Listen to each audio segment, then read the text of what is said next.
Hello good morning ନମସ୍କାର ଆଜିର new ବ୍ଲଗକୁ ଆପଣମାନଙ୍କୁ ସ୍ୱାଗତ କରୁଛି। ସକାଳ 6:30ରୁ ଦେଖନ୍ତୁ କି ଜୋର ଖରା ଆସିଛି।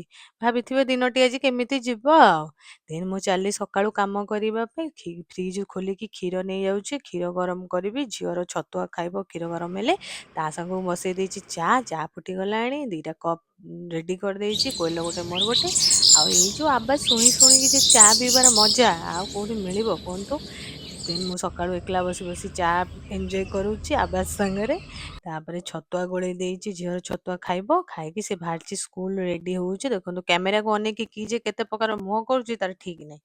ଦେନ୍ ସ୍କୁଲ ରେଡି ହେଇଯାଇଛି, ଆଜି କୋଏଲ ତାକୁ ନେଇକି ଯିବ ସ୍କୁଲ, ତ ସେ ଚାଲିଛି ଟୁଙ୍ଗ ଟୁଙ୍ଗ ଟୁଙ୍ଗ 2ଟା ଜଟ ପାରିକି ଆଉ।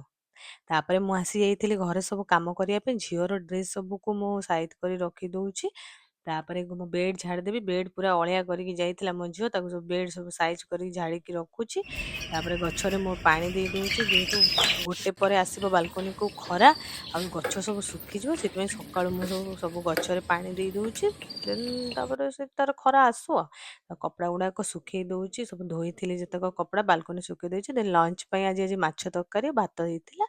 ଦେଖନ୍ତୁ ସନସେଟ୍ କେତେ ସୁନ୍ଦର ଲାଗୁଛି ବାଲକୋନିରୁ, ବଢିଆ ଲାଗୁଛି ଦୃଶ୍ୟ। ତାପରେ ସନ୍ଧ୍ୟାବେଳେ ଝିଅକୁ ନେଇକି ଆସିଥିଲି ବାହାରକୁ, ଦେଖନ୍ତୁ ସେ ଜିଦି କଲା ଆଇସ୍କ୍ରିମ ଖାଇବ ବୋଲିକି।